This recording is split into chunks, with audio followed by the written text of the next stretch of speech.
आज हम बात करेंगे कि आखिर कौन सा देश 90 बिलियन डॉलर की हथियारों की डील कर रहा है। 90 बिलियन डॉलर्स। तो ये देश है यूक्रेन। इसकी डील हुई है अमेरिका से 90 बिलियन डॉलर्स की। और ये 90 बिलियन डॉलर अमेरिका से नहीं दे रहा है यूक्रेन के घर बनाने के लिए, यूक्रेन में अस्पताल बनाने के लिए, नहीं। अमेरिका दे रहा है इसको हथियार परचेस करने के लिए, और वो हथियार भी परचेस करने हैं अमेरिका से। लेकिन क्वेश्चन ये आता है कि 90 बिलियन डॉलर आखिर आए कहां से, यूक्रेन के पास कहां से आए।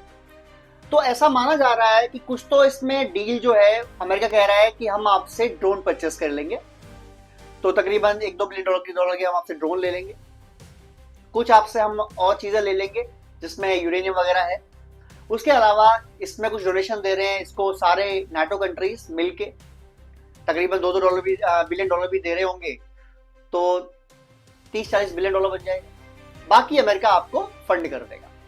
अब यहां मुद्दा आता है कि 90 बिलियन डॉलर के अगर आप हथियार देंगे एक देश को, डोनाल्ड ट्रंप साहब, और आप कह रहे हैं मैं शांति का पक्षधर हूं, मुझे नोबेल पीस प्राइज मिलना चाहिए, मैं दुनिया में शांति स्थापित कर रहा हूं, मैं लड़ाई बढ़वा नहीं रहा हूं। अगर कोई भी देश जो इस समय लड़ाई में है, अगर आप उसे 90 बिलियन डॉलर के हथियार परचेस करके देते हैं या देते हैं बना के, तो ये पीस की ओर है या लड़ाई की ओर है, पहले तो इसका जवाब दीजिए। दूसरी बात, अगर आप हथियार दे रहे हैं तो हथियार होंगे कौन से। अब तक जो हथियार मिले हैं यूक्रेन को वो सारे मिले हैं, ज्यादातर एयर डिफेंस सिस्टम मिले हैं, जिसमें पेट्रोल डिफेंस सिस्टम भी दे दिया अमेरिका ने बाय द वे, और भी डिफेंस सिस्टम मिले हैं यूक्रेन को। कोई फ्रांस दे रहा है, जर्मनी दे रहा है, स्पेन दे रहा है, इटली दे रहा है, इसके अलावा जर्मनी दे रहा है, यूरोपियन यूनियन दे रही है पूरी। लेकिन मुद्दा ये आता है कि अगर आप डिफेंस के अलावा अटैक भी दे रहे हैं, आप गन मशीन दे रहे हैं, और छोटी रेंज के आप इनको और बाकी हथियार भी दे रहे हैं। बट आपको याद होगा कि एक हमने वीडियो बनाया था, उसमें बताया था हमने कि जेलेंस्की से पूछा था डोनाल्ड ट्रंप ने कि क्या आप सेंट पीटर्सबर्ग को मॉस्को गेट कर सकते हैं, क्या मॉस्को और सेंट पीटर्सबर्ग को मार सकते हैं। तो जेलेंस्की ने बोला था यस मिस्टर प्रेसिडेंट, हम मार सकते हैं। यानी ट्रंप ने बोलता कि क्या आप रशिया को हरा सकते हैं, तो जेलेंस्की बोला हम हरा सकते हैं। तो क्या इस डील में जो अब तक नहीं मिले यूक्रेन को, क्या इसमें लॉन्ग रेंज के हथियार भी हैं? क्या इसमें ऐसी मिसाइलें हैं जो 2000 किलोमीटर 5000 किलोमीटर तक मार सकती हैं? क्या इसमें फाइटर प्लेन की डील भी है, जो फाइटर प्लेन मिल सकते हैं यूक्रेन को? क्या इसमें डिफेंस सिस्टम की डील भी है, या सारा इंक्लूडेड, ये भी जानना बाकी है। अब नाटो की बारी आई या यूरोपियन यूनियन की बारी आई। यूरोप कहता तो है हमारे साथ खड़े हैं, लेकिन जब जेलेंस्की मांग रहा है हथियार, जेलेंस्की कह रहा है कि मुझे लॉन्ग रेंज की मिसाइल दे दो।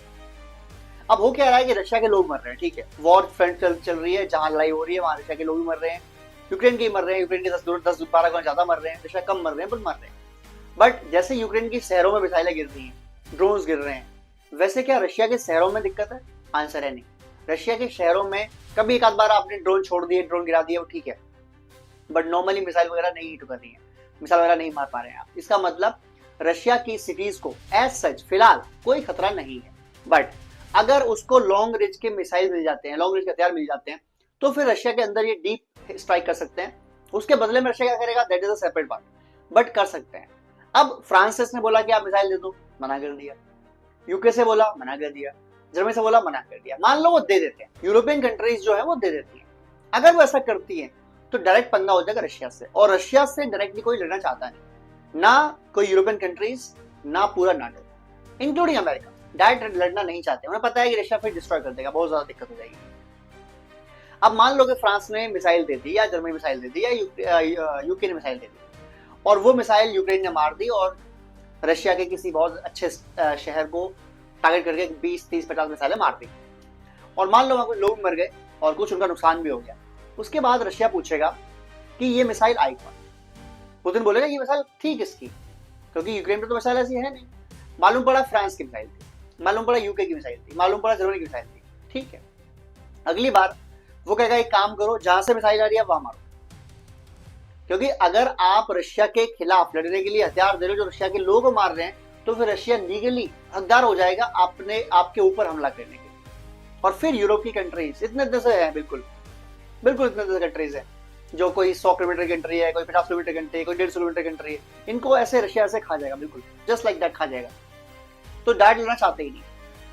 इसके बाद अमेरिका ही पंगा ले सकता है, वो ले भी रहा है, वो डील भी साइन कर रहा है। अब यहाँ पर भी बात है कि 90 बिलियन डॉलर के अपने हथियारों की डील की है, वो मिलेंगे कब? आज तो बन नहीं जाएंगे, ऑन द स्पॉट तो मिलेंगे। लेट्स से 2 साल 3 साल मिलते हैं और तब तक लड़ाई रुक जाएगी। तो 90 बिलियन डॉलर के हथियार, यानी बिजनेस तो कर लिया अमेरिका ने, हथियार इस्तेमाल कर नहीं पाई यूक्रेन। यहाँ ये बात चल रही है, यहाँ ये चीज चल रही है। एक और चीज सामने आई है, रशिया ने जो कब्जा करा है जपोरोजिया, उसके अंदर न्यूक्लियर प्लांट है। वहां पर सारी पावर सप्लाई तो पीछे से कट है, लेकिन वहां पर न्यूक्लियर रिएक्शन खतरा पैदा हो गया। जपोरोजिया न्यूक्लियर पावर प्लांट के अंदर न्यूक्लियर रेडिएशन का खतरा पैदा हो गया है, बिकॉज उसके पीछे से इलेक्ट्रिसिटी फेलियर हो चुका है, जो चाहिए उसे होती है हमेशा कूलिंग करने के लिए। और अब वो पूरा पावर प्लांट चल रहा है, पूरा न्यूक्लियर रिएक्टर चल रहे हैं सिर्फ और सिर्फ जनरेटर्स के बेस पर। और वहां के लोगों में ये प्रॉब्लम हो गई है, ये दिक्कत आ गई है, ये डर फैल गया है कि यार अगर बाई चांस ये जो जनरेटर्स हैं अगर ये बंद हो गए तो पूरा का पूरा न्यूक्लियर रिएक्टर लीक हो जाएगा। और अगर ऐसा हो गया तो फिर तो रशिया जितने लोग मारे उससे ज्यादा तो न्यूक्लियर रिएक्टर मार देगा, ये दिक्कत आ सकती है। इसीलिए जो न्यूक्लियर पूरी फैसिलिटी जो है इंटरनेशनल कम्युनिटी की, उसके इंचार्ज जो रूसी, वो मिलके आए हैं रशियन प्रेसिडेंट पुतिन से और उनके बात करके आए हैं, और शायद पुतिन उस पर एग्री कर गए हैं। पुतिन कह रहे हैं ठीक है, हम इस न्यूक्लियर प्लांट को पावर सप्लाई भी देंगे और हम इसको एक्टिवेट करने की कोशिश कर रहे हैं। यानी पुतिन पीछे पीछे बैकग्राउंड में जपोरोजिया न्यूक्लियर पावर प्लांट को स्टार्ट करने की, एक रिएक्टर स्टार्ट करने की पूरी कोशिश कर रहे हैं, जिससे उस पूरे एरिया में लाइट की व्यवस्था हो जाए और उस पावर प्लांट को भी कूलिंग की व्यवस्था में कोई दिक्कत ना आए, कोई प्रॉब्लम ना आए कि कूलिंग होगी कैसे होगी नहीं होगी, वो ऐसी कोई दिक्कत ना आए। इस पर काम कर रहे हैं। तो मेरा अपना मानना है पर्सनली कि अगर डोनाल्ड ट्रंप ये चाहते हैं कि लड़ाई रुक जाए, उनको इतनी बड़ी हथियार डील नहीं करनी चाहिए, उनको डिफेंस सिस्टम देने चाहिए ठीक है, बट ज्यादा हथियार डील नहीं करनी चाहिए। अगर वो करते हैं तो यूक्रेन को वो खुला रास्ता दे रहे हैं लड़ाई करने के लिए। और मुझे ऐसा मानना भी है कि ट्रंप का ऐसा कोई मूड नहीं है कि लड़ाई रुक जाए, उसका एक ही मूड है, एक या तो उसको पीस प्राइस मिल जाए, या दूसरा इतने हथियार दे दो यूक्रेन को कि ये हमारा बिजनेस ही बढ़ा दे। मतलब लड़ाई वड़ाई करो यार, अभी अमेरिका थोड़ी मर रहा है उसके अंदर, रशिया वाले मार रहे हैं यूक्रेन को, रोज पिट रहे हैं यूक्रेन वाले, रोज मर रहे हैं यूक्रेन वाले। पैसे कौन कमा रहा है? अमेरिका, क्योंकि हथियार बन के, चलो ठीक है दान दिया आपने, पर दान के बदले कुछ तो लिया आपने, वो जो लिया हथियार तो अमेरिका बन रहा है, वहीं की फैक्ट्री है, वहीं की कंपनी है, सारा प्रॉफिट तो वही है, ये भी तो हो रहा है। तो अल्टीमेटली मुझे ऐसा लगता नहीं है कि अमेरिका की कोई इच्छा है लड़ाई रुकवाने की। इच्छा अगर किसी की है तो मोदी जी की है, थोड़ा बहुत शी जिनपिंग की है, हालांकि उसको बहुत फायदा है रशिया की लड़ाई लड़ने से, पर्सनली बहुत फायदा है चाइना को कि अगर लड़ाई लड़ता रहेगा अमेरिका भी वहाँ बिजी रहेगा, तो इस तरफ ताइवान में या बाकी जो इकोनॉमिक ग्रोथ करनी है उसके लिए चाइना इज फ्री हैंड, कोई दिक्कत नहीं, उनको रोकने वाला कोई नहीं। अमेरिका को प्रेशर है, उनको हथियार दे, यूक्रेन को हथियार देता रहे लड़ाई लड़ने के लिए, फंड करता रहे, तो वहाँ वो बिजी है। इधर इसराइल और ईरान में, इसराइल और हिजबुल्लाह में, ईरान और हमास में, ईरान और गाजा पट्टी फिलिस्तीन में जो लड़ाई चल रही है, यहाँ अमेरिका बिजी है। तो अमेरिका ऑलरेडी 2-3 जगह बिजी है और चाइना को इसका फायदा है। चाइना जाने के बाद फ्री हैंड है इस time, China can do anything whatever they want to do. China अगर कल को ताइवान पर अटैक करता है, if China attacks Taiwan, then क्या अमेरिका उतनी स्पीड से आ पाएगा ताइवान की सेफ्टी के लिए? हालांकि अमेरिका ने ऑलरेडी F-16 फाइटर प्लेन्स के जो लेटेस्ट वर्जन है F-16V वो दे दिए हैं ताइवान को, मिसाइल सिस्टम दे रखे हैं, पेट्रोल सिस्टम दे रखे हैं, बट स्टिल ताइवान इतना छोटा देश है, होगा 200 किलोमीटर के आसपास, 300 किलोमीटर रेडियस होगी टोटल। इस देश को चाइना जैसा बड़ा देश अगर टेक ऑन करना चाहे, लेना चाहे, तो कितना टाइम लगेगा उसको? मुश्किल से मुश्किल लगेंगे 2 से 3 दिन। क्या इतनी देर में अमेरिकी पहुंच पाएंगे अपना सेफ्टी के लिए? और क्या अमेरिकी लड़ना चाहेंगे चाइना से फॉर ताइवान? मुद्दा ये भी, एक तो पहुंच पाएंगे ये मुद्दा है, दूसरा मुद्दा ये कि अमेरिका क्या लड़ना भी चाहते हैं ताइवान के लिए चाइना से, क्योंकि अगर लड़ाई होती है चाइना अमेरिका में एक फ्यूचर, होनी नहीं चाहिए वैसे कायदा में, बड़े किसी भी देश की दूसरे देश से लड़ाई होनी नहीं चाहिए, बट हो जाती है तो चाइना और अमेरिका दोनों ही कम से कम 10-10, 20 साल चले जाएंगे पीछे अपनी ग्रोथ में। और उसके अलावा कितने लोग मरेंगे, कितनी ज्यादा भयंकर तबाहियां होंगी, कितने बाजार गिरेंगे, कितने इंडेक्सेस गिरेंगे, यू नेवर नो, बहुत ज्यादा दिक्कत हो जाएगी। तो पहला क्वेश्चन कि ताइवान के पास अमेरिका पहुंच पाएगा नहीं पहुंच पाएगा। दूसरा क्वेश्चन, अगर पहुंच पाता है तो क्या वो लड़ेगा कि नहीं लड़ेगा, ये मुद्दा आता है। और आज सबसे लास्ट से बात करेंगे पाकिस्तान की। हालांकि पाकिस्तान जैसे घटिया मुल्क की, एक नॉन सीरियस मुल्क की, एक चोर देश की बात तो करनी चाहिए ही नहीं, बट फिर भी करनी पड़ जाती है क्योंकि हमारा पड़ोसी देश है, बदकिस्मती से। तो यूरोपियन यूनियन ने इनको पाकिस्तान को एक जीएसपी प्लस का स्टेटस दे रखा है। जीएसपी है ग्लोबल सप्लाई परचेस, यानी वो क्या करते हैं कि यूरोपियन यूनियन के अलावा जो बाहर के देश हैं उनमें से कुछ देशों को वो जीएसपी स्टेटस दे देते हैं। उससे उनको क्या होता है कि टैरिफ वगैरह नहीं देने पड़ते। जब टैरिफ नहीं देना पड़ेगा तो जाहिर सी बात है माल जल्दी पहुंच जाएगा, सस्ते पहुंच जाएगा, तो वहां के लोग खरीद भी लेंगे माल। तो तकरीबन इस जीएसपी स्टेटस की वजह से पाकिस्तान को हर साल 6.5 अरब यूरोज का फायदा होता है, बेनिफिट होता है। और ये बेसिकली चाइना पाकिस्तान को देते हैं यूरोपियन यूनियन वाले, इसलिए नहीं उनका माल अच्छा है, एक तो बनाते कुछ नहीं बेचारे, वो जो बनाते हैं वो भी ठीक है, सपोर्ट थोड़ा बहुत इसलिए देते हैं कि उनको बोल सके कि आपके यहाँ कानून ठीक नहीं है, आपके यहाँ अदालतें ठीक नहीं है, आपके इंस्टीट्यूशन ठीक नहीं है, आपके पॉलिटिक्स जो है वो ठीक नहीं है, पॉलिटिकल तरीके से आप सही चल नहीं रहे हो।